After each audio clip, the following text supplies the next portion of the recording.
Main কনসার্নটা হচ্ছে thunderstorm activity, দমকা হাওয়া, সেই সাথে বজ্রপাতের তীব্রতা বেশি থাকার সম্ভাবনা। 9 থেকে 10 তারিখ দক্ষিণবঙ্গে ঝড় বৃষ্টির তীব্রতা কিছুটা বেশি থাকার সম্ভাবনা রয়েছে, বিশেষ করে বজ্রপাতের সম্ভাবনা। দু এক জায়গায় বজ্রপাতের তীব্রতা বেশি থাকার সম্ভাবনা রয়েছে, বিশেষ করে 9 থেকে 10 এই পিরিয়ডটায়। দমকা হাওয়া থাকার সম্ভাবনা রয়েছে, কোথাও কোথাও 40 থেকে 50 বা 60 কিলোমিটারও প্রতি ঘন্টায় থাকার সম্ভাবনা দু এক জায়গায়। বৃষ্টিপাত মেনলি মাঝারি ধরনেরই থাকার সম্ভাবনা। লোকালাইজ দু এক জায়গায় ভারী বৃষ্টির সম্ভাবনা থাকছে, মানে লোকালাইজ ধরনের এই 9 থেকে 10 এই পিরিয়ডটার ভেতরেই। মেন কনসার্নটা হচ্ছে থান্ডারস্টর্ম অ্যাক্টিভিটি, দমকা হাওয়া, সেই সাথে বজ্রপাতের তীব্রতা বেশি থাকার সম্ভাবনা। তারপরেও 11 থেকে 13 তারিখ বৃষ্টিপাতের সম্ভাবনা থাকবে, তবে তীব্রতা, যেটা বজ্রবিদ্যুতের তীব্রতা বা দমকা হাওয়ার তীব্রতা, সেটা ধীরে ধীরে কমবে। কলকাতা পার্শ্ববর্তী অঞ্চলে বৃষ্টিপাতের সম্ভাবনা থাকছে আগামী 4-5 দিন। অন্যান্য জেলাগুলোর মতো কলকাতার ক্ষেত্রেও তীব্রতার কিছুটা বেশি থাকার সম্ভাবনা রয়েছে 9 থেকে 10 এই পিরিয়ডের ভিতরেই। মোটামুটি 12 তারিখ পর্যন্ত বৃষ্টিপাতের সম্ভাবনা থাকছে। তারপর এখন যেটা চলছে, প্রায় ফ্রিকুয়েন্ট বৃষ্টিপাত হচ্ছে, দমকা হাওয়া থাকছে, সেইটা কিছুটা কমার সম্ভাবনা। মোটামুটি 14 তারিখ নাগাদ গিয়ে হয়তো কমবে। বেশি হতে পারে দক্ষিণবঙ্গের সব জেলাতেই। দক্ষিণবঙ্গের সব জেলাগুলোতেই ইন্টেন্স থান্ডারস্টর্ম লাইটনিং অ্যাক্টিভিটির সম্ভাবনা থাকছে।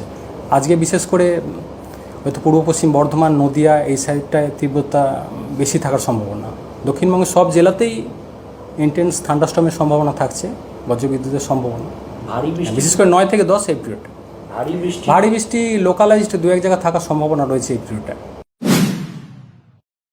উত্তরবঙ্গের জন্য ইন্টেন্সিটি তুলনামূলকভাবে কিছুটা কম থাকবে দক্ষিণবঙ্গের থেকে, তবে বৃষ্টিপাতের সম্ভাবনা থাকছে আগামী 4-5 দিন উত্তরবঙ্গের জেলাগুলিতে।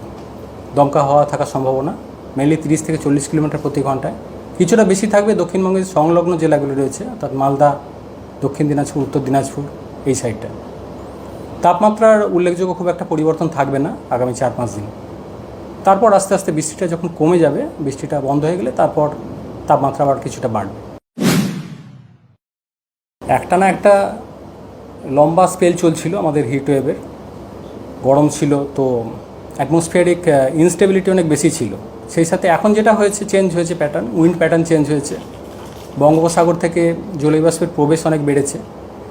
সেই সাথে ফেভারেবল কোথাও ঘূর্ণাবর্ত বা নিম্নচাপ অক্ষরেখা টাইপেরও রয়েছে। যেমন আজকে যদি বলা হয়, আসাম থেকে নর্থ উড়িষ্যা পর্যন্ত একটা নিম্নচাপ অক্ষরেখা রয়েছে দক্ষিণবঙ্গের উপর দিয়ে।